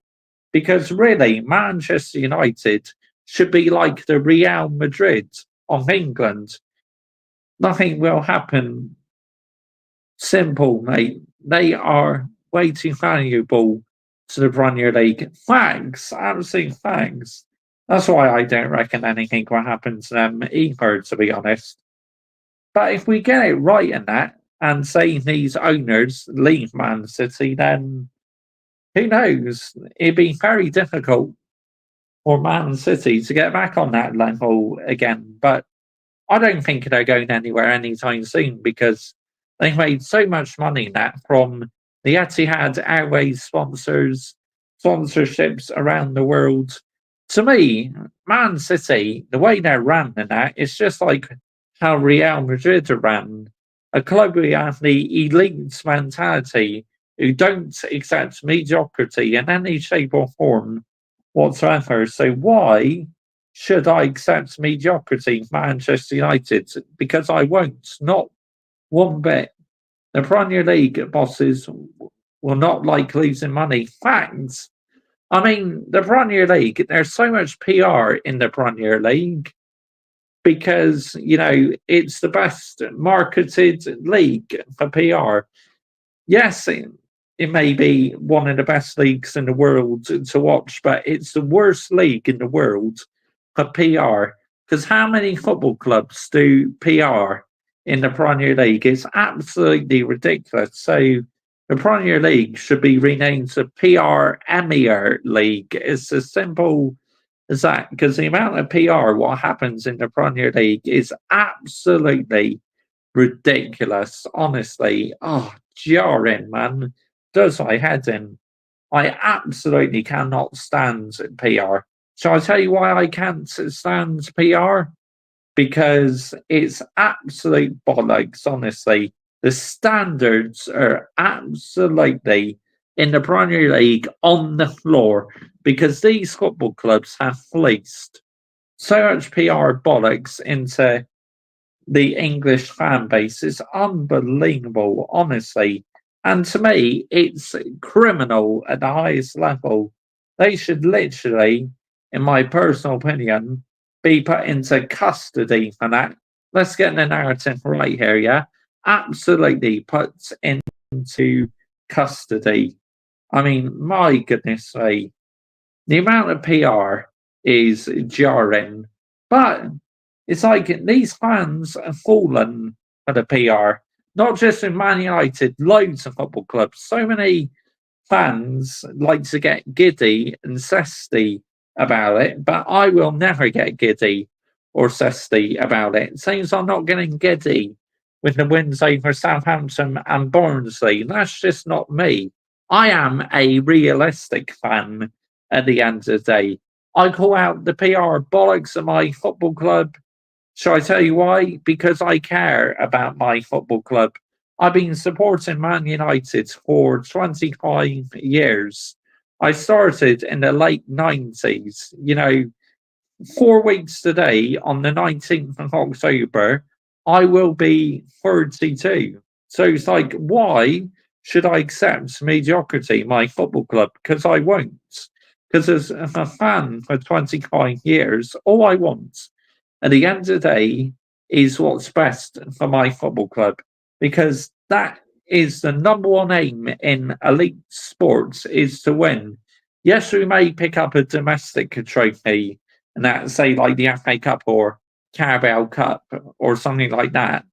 But this manager, to me, is not good enough to win me a Premier League title or a major European competition. Let's get the narrative right here, yeah? So it's like, I refuse to be drawn into the PR bollocks. A lot of fans get upset because I still put the bald, scrawled press conference in my video titles, but I couldn't care less because at the end of the day, it's about opinion, isn't it? And in my opinion, I still would have got rid of the manager last season because finishing 8th place and a minus goal difference is nowhere near sustainable. Yet this football club made the decision to sack the manager, but all of a sudden, because he won the FA Cup and that, they did a massive U-turn. To me, it's just absolutely unacceptable at the highest level. It's like, I mean, what are we doing here? Seriously, what are we doing here? Real talk, what are we doing? But Man United have won 2 matches in a row. They are back now. I mean, again, these fans falling for the PR. It sums English fans up in a nutshell, honestly. I mean, I feel Arsenal, right? Their fan base has many deluded fans, but there's a lot of Man United fans in our fan base who annoy me, yeah? It's like, my goodness me, listening to these fans chat PR bollocks and that, it's just like, oh, jarring, man. Almost makes you want to fucking go to sleep. It's like, why does there have to be so much PR for? I absolutely cannot stand PR. I fucking hate it with a passion. So I will carry on calling out the PR bollocks at the end of the day. Let's get the narrative right here. Because as a football fan, like I said, a fan for 25 years, I just want, at the end of the day, what's best for my football club. And deep down in my heart, I know for the long term, this manager is not the right one. Let's get the narrative right here. And also, so many players are still conning a living out this football club. It's an absolute disgrace. Honestly, a total embarrassment. It's just like, no. Calm it down, yeah? I hope Man United are back in business, but until I see it, I refuse to get drawn into the PR bollocks. It's as simple as that. Here we go. Lee Gunnard's fan cam. Here we go. Oh, I got to react to this. Here we go. I've been waiting for this. Big up to Lee Gunnar, yeah? Make sure you are subscribing to Lee Gunnard's channel. He's been putting in enormous amount of work rate recently. 10-hour streams, 8-hour streams. Oh, unbelievable. Here we go. Peggy 60. That's an ad. Tell that to jog on. So, Atalanta, nil. Arsenal, scary, scintillating, invincible. Arsenal, nil. Let's smoke on the 0 shots on targets pack from the 18th minute. This is going to be gold. Already I can tell.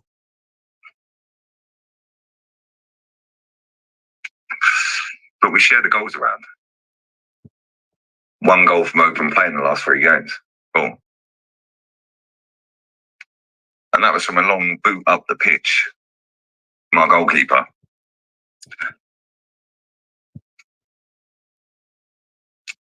But don't worry, guys. We didn't lose. And it was a good point on the road. Okay, mate, it's only a good point on the road if you end up winning the Champions League. Otherwise, it was irrelevant, wouldn't it? Yeah, they played that game tonight like they didn't want to lose. One eye on Man City. Which I don't get that from Arsenal. I really don't. Because the Champions League is an elite competition. Why would you play a game of football to set up not to lose? Surely you want to attack a bit and go for it. And I agree with you, Michael, Chelsea FC. Jez lands it, mate. 100%.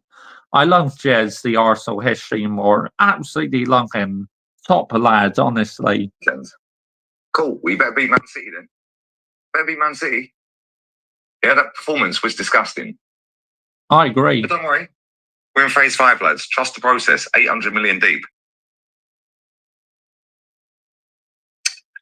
Where was Maldini today? Not Calafiori. I'm talking about Maldini, the 18-year-old centre-back that was on the bench the other day. Oh, okay, cool. He wasn't in the squad.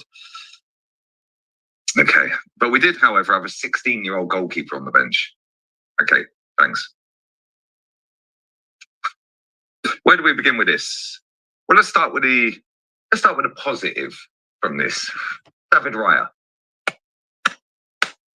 Friends of Aaron, where you at? Because you were all saying that this guy's no better. He's no better than Ramsdale.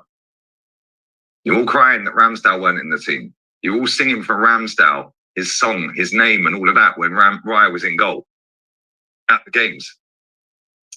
Yeah, but apparently I'm toxic and negative. Cool. But let me say right now, because nobody clips it up, but it's all there. It's on the channel. You can see it. Anyone who watches the channel actually knows. I was actually backing David Raya. Actually said he's better than Ramsdale. Is he world class? No. Is he very good? True. I reckon Raya is better than Ramsdale, so I completely agree with that one. Shit club with no UCLs to speak about. Extremely good. He's extremely good. And today, well done to you, mate. Well done to you. You're the only player that can walk off of that pitch and say you played well, because the rest of them were tripe. The rest of them were absolute garbage. Yeah, let's be real with it. Well done to David Raya. That second save was an absolute joke. That was like David Seaman's save in the cup back in the day. In Sheffield United, was it? Yeah, like a bit lower down, obviously. That save was unbelievably good. World-class save. Is he world-class? I don't think he is. However, we've got a very good goalkeeper there. A very good goalkeeper there. And this guy has saved us a lot this season already. And look how early the season is. The fact that he has saved us this many times seems to not have woken anybody up. Hello? Do you need the light bulb, guys? Do you need the light bulb with the electricity plugged in, guys? Because I don't think you can see, guys. Yeah, I don't think you can see it, guys. Why is our goalkeeper been our best player this season? Our goalkeeper, you know. The no shots on target since the 18th minute pack is nearly finished, lads. Do fire the likes up. Kenny, Jez, Matty will be up after this emergency meeting as well. So make sure you tune in for that. But I got some damning statistics to read out for all of you statisticians and mathematicians. Well, here we go. Compasses, rulers, stencils, your calculators and spreadsheets out on match day. I'm going to read these out for you because I know you like stats. So I'm going to give you some stats. I'm going to give you some stats, lads. And masses. And unicorns. Not binary, of course. Anyway. One open play goal in the last 3 games, and that was off of a long kick, from Raya to 29. Okay. This manager, super duper scary, scintillating, invincible, super duper Mick, has managed 11 Champions League games. He's won 5. He's drawn 3, and he's lost 3. Europa League, 24 games, 15 wins, 4 draws, 5 losses. So overall, that equates to 35.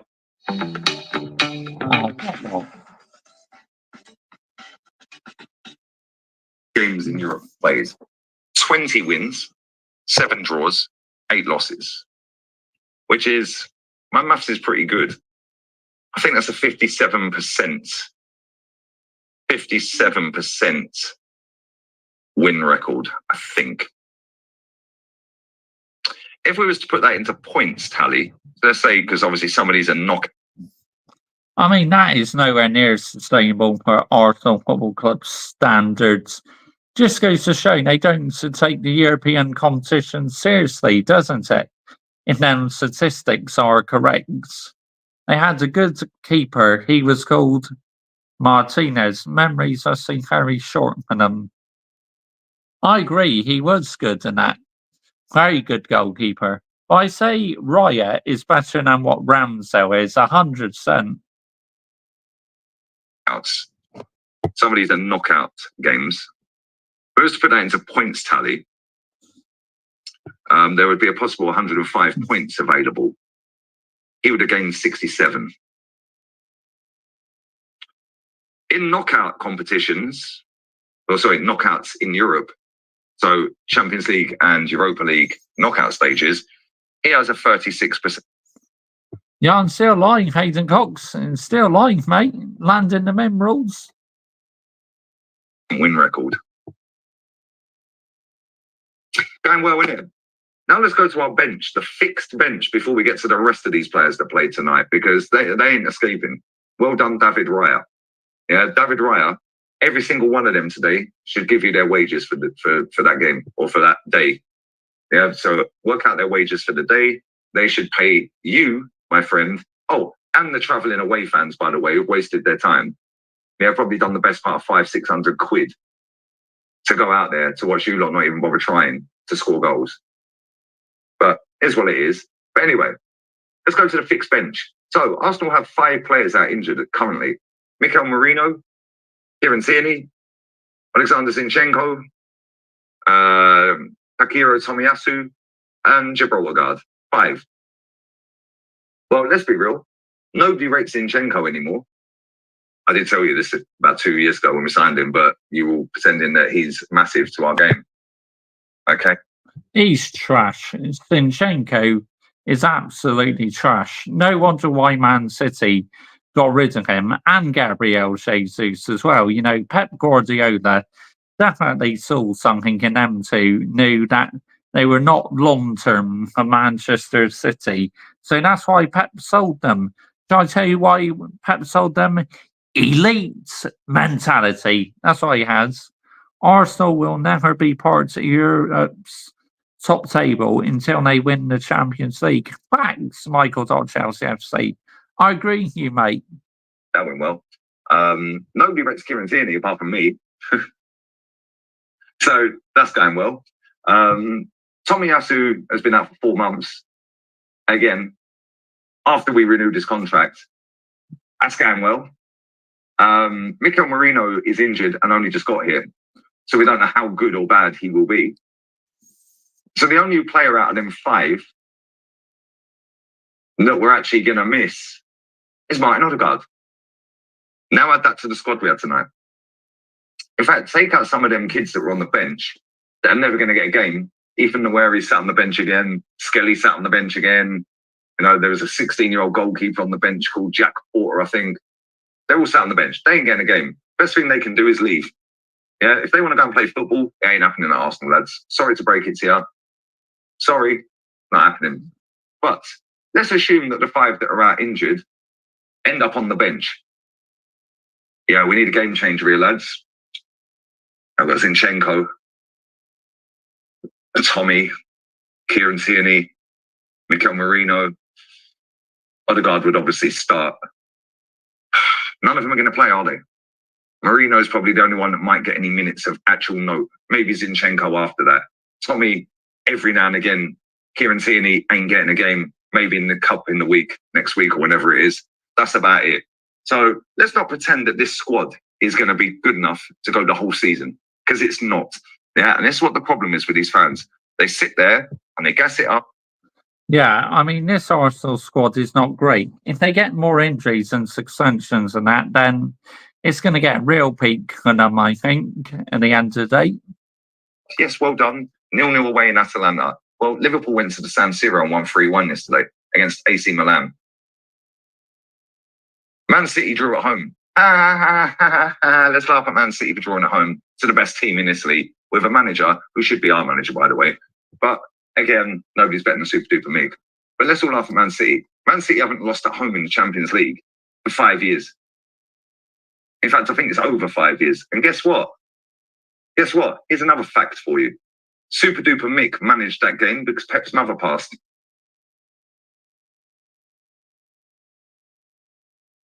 So last time they lost at home, and obviously they drew yesterday, so let's all laugh at them. Okay, cool. Atalanta are not that good. And we decided, you know what, we're just going to go passing sideways, backwards. Let's start from back to front. Well done to David Raya. You're the only player. Bit like what my football club do sometimes under this manager. Keep passing it sideways, backwards. But mate, it's the injuries why you play pragmatic, Mr. Joshy J. Get out here, man. What are we doing here? Seriously. And it can walk off head held high. But let's go. Left back. Timber, yeah? Stop hyping him up. Real talk. The amount of times that guy was out of position today was mad. Absolutely mad. Let's go to the centre-backs. Centre-backs. Saliba made a great tackle when Lookman probably could have slapped it with his left. What a good tackle. How did he get past him in the first place? Not good enough, my friend. Gabriel Magalhaes hoofing the ball out of play. Passing it out of play. Just dallying at times. Not good. Benjamin White. Benny Benidorm. Benjamin Tan. That was the worst performance he's had at right back since he's played at right back. He was awful today. He was disgusting. I agree. Ben White is a little bit inconsistent. At times he can have good games, and sometimes he can have bad games for Arsenal. I mean, I didn't watch the game. I was watching Lee Gunner's live watch along, and he said how poor he was in that. Where sometimes he has good games and bad games, Ben White, but tonight he was shocking. That's a disgusting performance from him. He better fucking fix up, mate, 'cause he's getting cooked on Sunday. Yeah, if he plays like that on Sunday, he's getting roasted. He will against Yeah, Haaland. let's go into midfield. 29. What do you actually do? What does he do? How did he get away with not getting booked, by the way? Because you see all you top gooners that want to fucking moan about referees and all of that, yeah? Right? How comes he never got booked tonight? How? Soon as Ederson got booked for barely touching Bukayo Saka, he did 2 tackles after, or one tackle and then one flapping arm. That probably wasn't a foul. However, the ref gave a foul. So on that basis, it's a yellow based on the one that you gave against Saka. There was one before that where he wiped him out and they carried on their breakaway, so the ref allowed it. Then there was one just before they had their penalty shout that ended up being a penalty. He was the one who wiped the geezer out. I can't remember who it was. Wiped him out. They then took the free kick, went down Ben White's side. Yeah, Ben White, I don't know what he was doing. Yeah, Saka. Yeah, Saka, what was he doing? Yeah, Thomas Partey, what was he doing? Now, what are we doing here? Yeah, Thomas Partey, disgusting. Awful. Awful. Stinker and hooked, mate. He's finished, I reckon, Thomas Partey. It looks, to me, it looks like his legs are gone. You know, a bit like with Casemiro and that, how I think he's finished. Yeah, he's done, I reckon, Thomas Partey. Yeah, you were awful today. Yeah, let's go to, who was the other one in midfield? Oh, Declan. Say hi to Declan. Playing at centre-back at one point as well. Because this is what we do at Arsenal. That's what we do. We didn't want to score. We just said, yeah, fuck it. We just put everyone at the back, mate. Yeah, awful. Not good enough. Running around in a circle to run all the way back to his own half. Pass it back. What are we actually doing here, mate? That midfield stunk tonight. Yeah, let's go to the forward line. Oh, lordy. Lordy, lordy, lordy. Bukayo Saka. But it's racially motivated. No, it's not. He was shit. He was shit. Let's be real with it. Racially motivated. It's like Saka, he's got to be one of the most protected players in the Premier League ever. How is calling Saka like a shit and that racially motivated? It's like, what are we doing here, people? What? That's a bit like if I say, oh, Trustard's had a shit game, that's racially motivated. Get the fuck out of here. It's called having an opinion, yeah? Dear mate, what are we doing here? It's a joke, man. He was awful. Why aren't he taking Kolasinac on at all? At one point, he was playing at fucking CM. Then he's at fucking right wing. Then he's left wing. Then he's false 9. What are we actually doing at this football club? Gabriel Martinelli, goodbye. I've had enough of you, mate. And I've been one of your biggest fans since you joined this club. Last 18 months, you have been... Yeah, he's been awful. The last 18 months or so, Gabriel Martinelli has been absolutely abysmal, honestly. It's like, I don't know what's happened to him. Watching him for Arsenal now, he's been outstanding, but he's been absolutely terrible recently. And as Lee Gunner says, he's had enough. You know, with players, with managers, there's always a cut-off point, isn't there, in football? Fucking dog awful. Goodbye. 180 grand a week. Really? Really? You need to give that 180 grand that you've earned this week to the fans that went out there. You were fucking disgusting. Yeah. Gabriel Jesus, 265 grand a week. Didn't even know where the ball was half the time, did he? Weren't even looking at him. Unbelievably shit tonight. This guy was wearing the armband.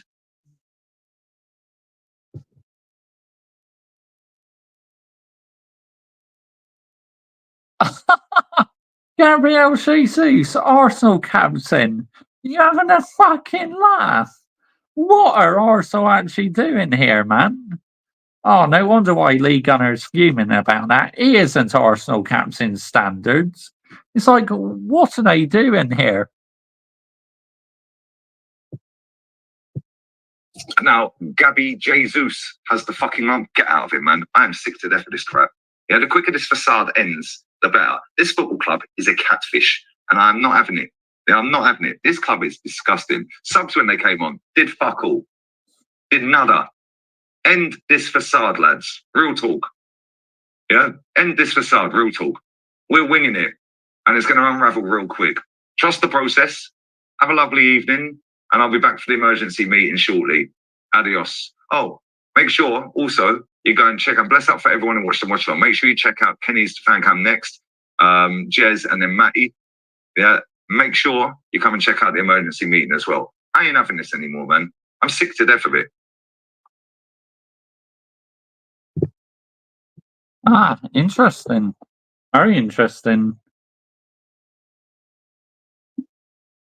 Leah Ray is Arsenal's most famous fan. Just shows the state in their club. Stick to OnlyFans, Gooners. Thanks, absolute thanks. But yeah, Lee Gunner had a very good point there. What are Arsenal actually doing as a football club, man? It's absolute banter, honestly. But not my problem, because Arsenal are not my football club. Man United are my football club at the end of the day. Get off. Didn't mean to click on that. Apologies for that. Kenny Can. He's another Arsenal fan. Relieved that Dangadaraya and saying the goal. I mean, my goodness me. It's like you see Arsenal, boring sideways passing, and that, well, mind you, Man United doing the same under this manager sometimes. It's like, oh, man. All I want to do is see my team play attacking football, because that's how I got to know Manchester United Football Club, yeah? Under Sir Alex Ferguson when we had the class of 92, playing attacking football. I'm not into this pragmatic football one bit. What about the injuries and this and that, Mr. Joshy J? And what? And what? Yeah? Stop making excuses, yeah? Call it out. Say you're not happy with the style play, that you're not happy in this manager. But they won't, because this is what the football club has done to supporters, and fleeced so much PR bollocks into the fan base. It's a joke, honestly, and I refuse to go along with it. But then you're not a true fan then, Mr. Joshy J. Oh, get in the bin, yeah? Seriously, get in the bin. It's called having very high elite standards. It's as simple as that. Because I refuse to accept PR in any shape or form. PR is absolutely bollocks, honestly. If I could, I would eliminate it from football, because to me, it's ruined the standards of football. You know, like these fans getting all zesty and that with their favourite players and their favourite managers and that. They're not willing to call it out, where I do. I don't care whether you're my favourite player, least favourite player. If you don't perform, you get called out. It's as simple as that. Honestly, you absolutely 100% get called out for it, because I do not give anyone a free pass. It's as simple as that. Shall I tell you why? Because I grew up during the days, yeah, before social media existed. Let's get the narrative right here. You know, I'm a 90s child, so literally I was born before the days social media was around. Then obviously the last decade or so it's absolutely taken off, but in the early 2000s and that, you hardly had anyone go on social media. You know, social media needs to play a huge part to why the standards has been lowered in football. It's as simple as that. Nah, man, I'm sick and tired of it, honestly. I'm not showing any more mercy. It's like, I'm sick and tired of how fans have lowered the standards in our fan base, and just how after 2 great wins and that, fans all of a sudden are getting giddy about it. Get the fuck out of here. Seriously. It's like, what are we doing here? Seriously. I mean, it's like Marcus Rashford has got to be the most protected player in the English media. They feel, oh, because he's done good for the community now, we need to keep him protected. Bollocks. Call it out, yeah? Hold him accountable to say how rubbish he's been recently. But he's had 2 good games, Mr. Joshy J. And what? And what? Yeah? Literally, that is all of a sudden not going to change my opinion on how he's played in that. Have you forgotten how trash he's been recently? What, you're all of a sudden going to brush it under the carpet that he's been playing rubbish? Get out here, man. Seriously, what are we doing here? Honestly, I am absolutely sick to the back teeth of fans not calling this shit out. Call it out. Yes, I mean, don't give players abuse, though. That is what I do not agree with. Giving players abuse, but you can still call it out. Say you're not good enough. Oh, you're rubbish. Oh, you're crap. But saying you're crap is racially motivated, Mr. Joshy J. Oh, get in the bin, yeah. Seriously, get in the bin. And la Basara. Bate Anamio Ia de Puta. If you are a Manchester United fan, make sure you're liking, sharing, and subscribing to this YouTube channel, as I do plenty of Manchester United content. And make sure you are subscribing as well to my Mr. Joshy J Football channel. The link to my Mr. Joshy J Football channel is in the description to this video. And make sure you're subscribing as well to my F1 channel. Again, the link to my F1 channel is in the description to this video. Tomorrow on my F1 channel, I'll be uploading my preview for the Singapore Grand Prix.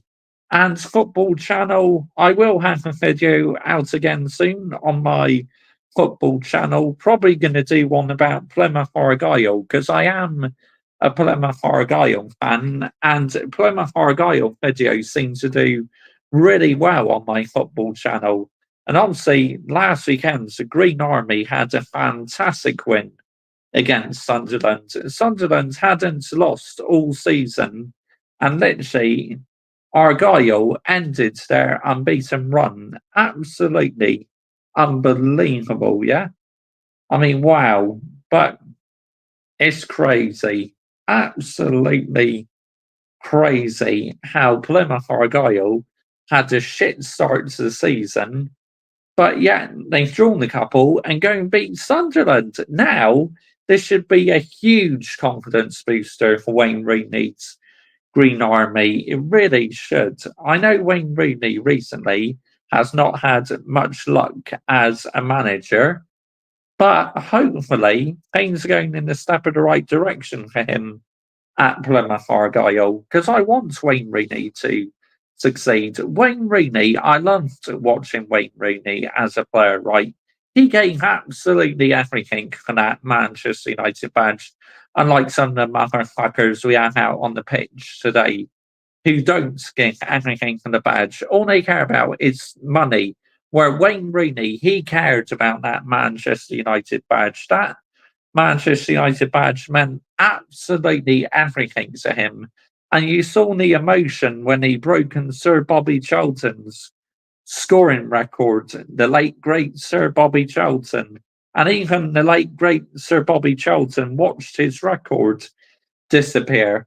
I mean, would he have been disappointed? Probably a little bit, but at the same time, the late, great Sir Bobby Charlton would have been so proud that someone beat his record. Wayne Rooney is obviously, no matter what you think of him, he is a fantastic player. That's why I want him to be successful as a manager. And me being a Plymouth Argyle fan, not just because Wayne Rooney's manager, okay, guys, the reason why I'm a Plymouth Argyle fan as well is because my family in Devon and Cornwall, they're massive Plymouth Argyle fans. So that's why I support them as well. And I want Wayne Rooney to succeed as a manager. And hopefully now, after beating Sunderland, this is a huge confidence booster. Oh yeah, let's see who the Green Army are playing this weekend. That'll be interesting, won't it? See who they're playing. Here we go. Plymouth Argyle. Oh, fuck's sake, spelled that wrong. Plymouth Argyle. And they are playing next. Oh. West Brom. On a Friday. What? 3 o'clock? 3 o'clock in the afternoon. Oh, yeah. Saturday afternoon, that is. Because obviously it's Friday now here in the UK. I was going to say, what a fucking strange time to be playing. 3 o'clock on a Friday afternoon. But no, that's Saturday afternoon. Yeah, I completely misread there. But 16th in the Championship, the Green Army doing reasonably well away from the relegation zone. That's all I want from the Green Armies, to stay away from the relegation zone. Wow, above Bristol City, but Bristol City have had an absolute shocker recently, the Red and White Army. Now, I do quite like Bristol City because they are very close to me where I live and that, but they had a stinker start to the season, man. Honestly, not sustainable. Bristol City, realistically, should be ahead of the Green Army. But that just goes to show how poor a start to the season they had. Honestly, not sustainable by Bristol City in any shape or form whatsoever. I mean, the Green Army are my favourite, but I do have a little bit of a soft spot for Bristol City as well, because like I say, they are literally a football club who are right on my doorstep. And obviously, I've been to Ashton Gate and that when I watched Bristol City women versus Man United women last year and that. So, absolutely fantastic. But going back to this stadium, like a new 100,000 seater stadium for Manchester United, it would be fantastic. But at the same time, as I've been saying, Alice Talks Football has been saying, you have to keep the current Old Trafford Stadium because the history aspects and that. I completely agree. Absolutely, completely, 100% agree on that, honestly. But it's like Old Trafford, I love Old Trafford, but the way it's been ran to the ground is nowhere near acceptable, nowhere near sustainable, in my opinion. It's like, why on earth did the Glazers let it get so bad for? It's like they didn't care about upgrading it. All they care about, really, yeah, is putting money into Tampa Bay. And that's why I'm glad they fucking taken a step backwards and let Ineos do some of the business and that, like the footballing side of things. You can fucking focus on Tampa Bay and that, while Ineos can focus on trying to repair us as a football club, undo the damage what you've created. Let's get the narrative right here. Absolutely unbelievable. This is why I absolutely cannot stand the Glazers. How they've not cared about the football club. The shit signings, overpaying players, poor recruitment, and poor managerial appointments. This is why the standards has been on the floor, right? Instead of being high up to the ceiling here. This is where Manchester United's football club standards should be, up to here, like Real Madrid, top of the mountain. But instead, they've been down here on the floor, and it's an absolute disgrace, honestly. I feel embarrassed as a Manchester United fan for 25 years, right? I literally feel disgusted how the Glazers got away with this for too long.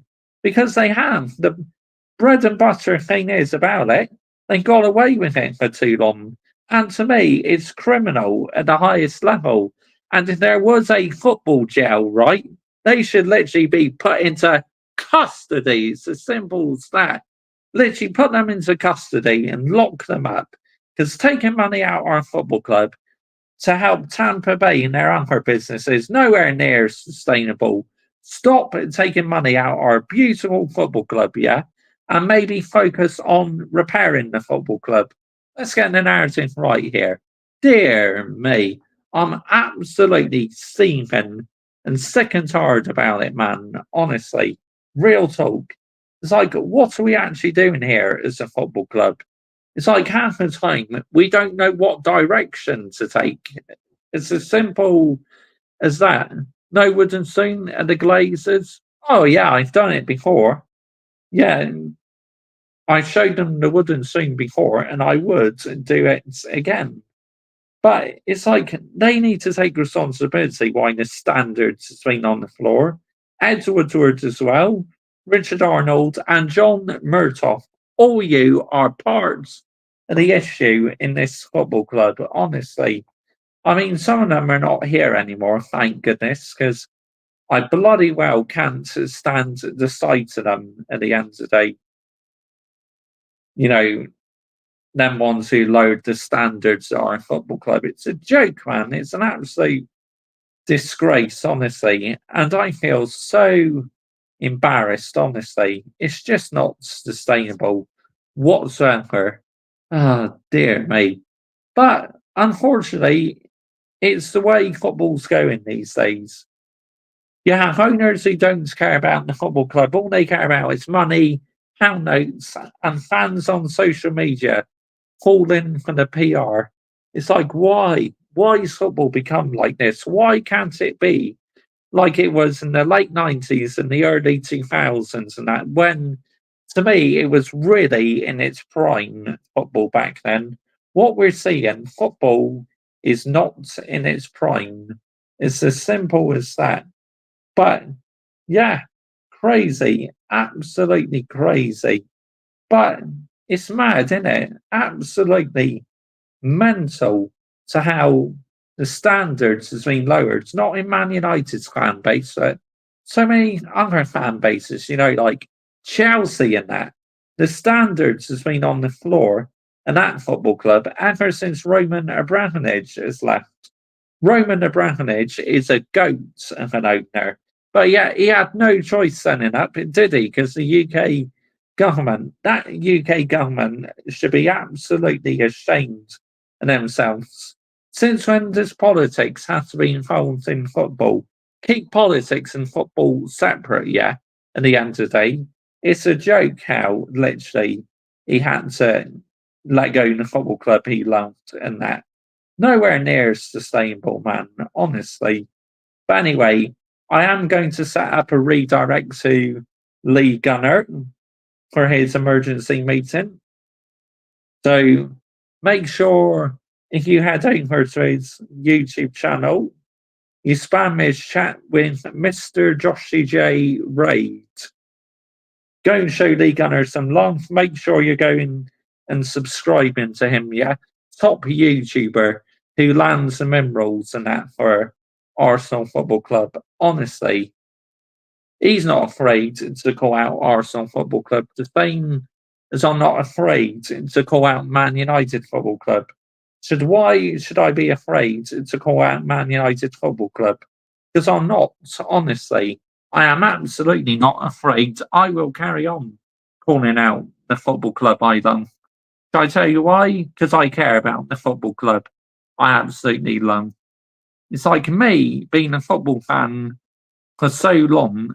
Why should I accept mediocrity? Because it's not going to happen. But you're too brutal on the football club. I have every right to be, yeah? Because it's my football club at the end of the day. Because I won't get drawn into the PR. It's as simple as that. It's not happening. Not in a million years. But anyway, I am wrapping this up now, people. Thank you all so much for tuning in this evening. It's been a fun 2 hours or so. This is the second 2 hour stream I've done this week on my main channel. Daniel Knight 14 Big up to you. Big up to Hayden Cox. Big up to Kai. Big up to Lewis. Big up to Liam Jones. And big up to Michael.Chelsea FC as well. Pure minerals landed again in this show. Thank you all so much for watching. Bosh. Goodbye. Good night.